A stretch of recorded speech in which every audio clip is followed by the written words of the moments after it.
How are you? Good. How are you doing? Good, good. I'm great.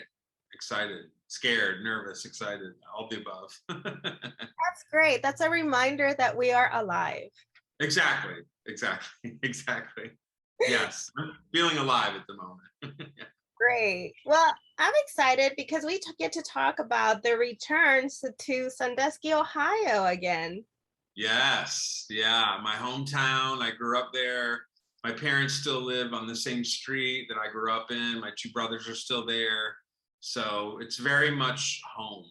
And in a way, growing up, like I think a lot of us feel about where we grow up. We have like sometimes a love-hate relationship with it. And at a certain point, when I was younger, I just wanted to get away. And now I feel myself more and more drawn back. It's funny how that works. I think a lot of us can relate. Speaking of, I'm visiting home. So this is my old room. Really? Where are you? I'm in Lancaster, California, just outskirts of LA County. Oh, wow, cool. So that's your you had that fabulous yellow color. I always loved color. I love it. It's Yeah, great. I always loved color and yeah, my favorite color was orange, so that tells you a lot. Yeah, I love it. Love color too. Yep. Yep. Well, this movie was pretty colorful.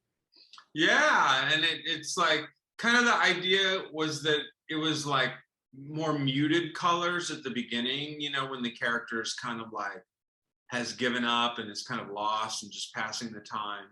And we really honed in on like that kind of sad, industrial, dirty, kind of green, faded green color. And then like mauve, like dusty mauve. And then, we took those colors and brought them to life as the character came back to life. We pumped up the saturation so that green became like lime pistachio, and the mauve became like hot pink, and those are the two colors we really like worked with in our palette, and it's fun to create like that. It's like Pat's kind of dead at the beginning, and he rediscovers his life, and we tried to do that with the color scheme as well. Yes, this story is about discovering. Can you talk about your inspiration? I recall that there is a Mr. Pat. Yes, there was. He's no longer with us now, but when I was a kid, I would see, this really eccentric, flamboyant, man who was very different than everybody in my hometown, which was kind of conservative back then.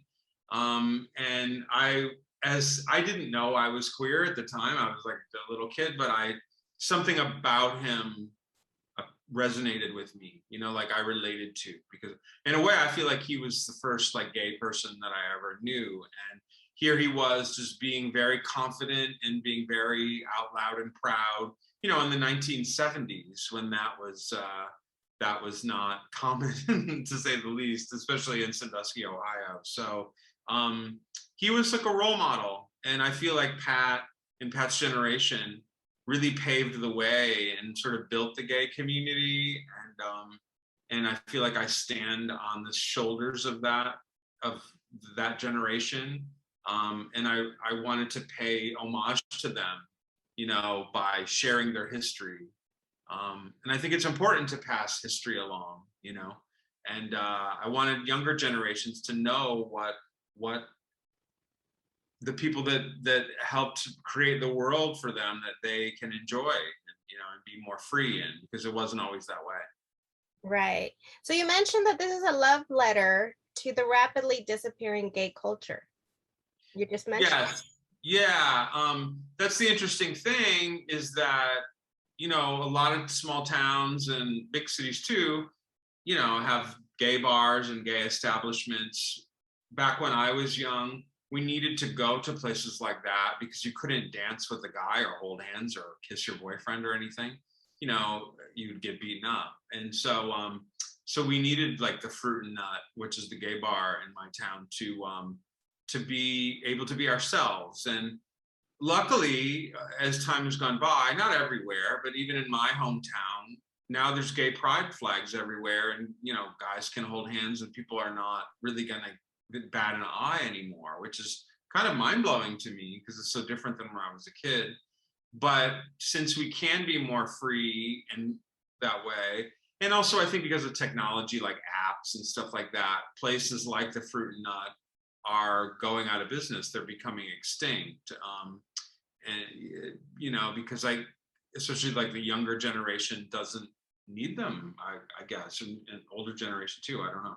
But, which is amazing that, you know, we are more free, you know, in general society, but there's like a loss of like a family, like a world, because, you know, back then, because we had to kind of like band together, we were like tight, like a family. And, you know, these chosen family, you know, like you weren't related to them by blood, but you were bonded to them.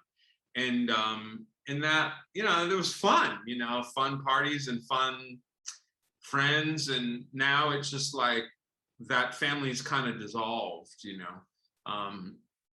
Even in my hometown, you know, it's just not the same. So it's very bittersweet because it's great that, you know, as a character Eunice in the movie says, who needs the Fruit and Nut when they can hold hands at Applebee's? That's wonderful, but there's also like a bittersweet sort of loss of a world that's melting away. Now, can we also say Udo? I would say this is one of his best performances. Yeah, I think he's wonderful. How was it for you to see it on set live? I felt like every day I was watching like a master class in acting, you know, and I knew that it was special what he was doing, and it was so. We decided not to rehearse, which I usually do, because we wanted to just keep everything fresh in the moment and really keep it real. And my cinematographer Jackson, like, you know, we were doing it handheld, so if Udo wanted to move over here, he could just follow, and we just try to keep it really almost like documentary, spontaneous style. So it just allowed it to be really, really, really natural. And I'm just so proud of him, you know, like it was a little bit of a, you know, outside the box casting choice that I just think really paid off to finally be able to have Udo really show like the full range of everything he can do. Every day I was in awe, to be honest. Even at the end, Pat's character was just so cheap, right? Oh yeah. Oh yes, yeah. Right up until the very end, you know. Yes. No spoiler, but yeah, keep your eyes open. Yeah, exactly. I loved it. And is it okay to ask about how you originally had in mind to have Gene Wilder play Pat? Gene Wilder. Yeah, I mean, I've been writing this for a long time. I mean, I probably started, you know, in 2015 writing it. And sometimes you just have like somebody in your head when you're writing a character. And, you know, Willy Wonka, the original Willy Wonka was like one of my favorite films. So, and Gene Wilder had like been retired from acting for many years. And I had this fantasy that like he would come back to play Mr. Pat. And, but right around when we started looking for an actor, it was announced that he passed away, which was heartbreaking. But so, you know, we went on a journey, you know, and it took like a year, and some other people were maybe going to do it, and it didn't work out until we finally thought of the brilliant Udo idea. Now I just cannot imagine anyone else playing it except for Udo. I agree. Yeah. What was one of the scenes that you enjoyed the most watching him interpret Pat?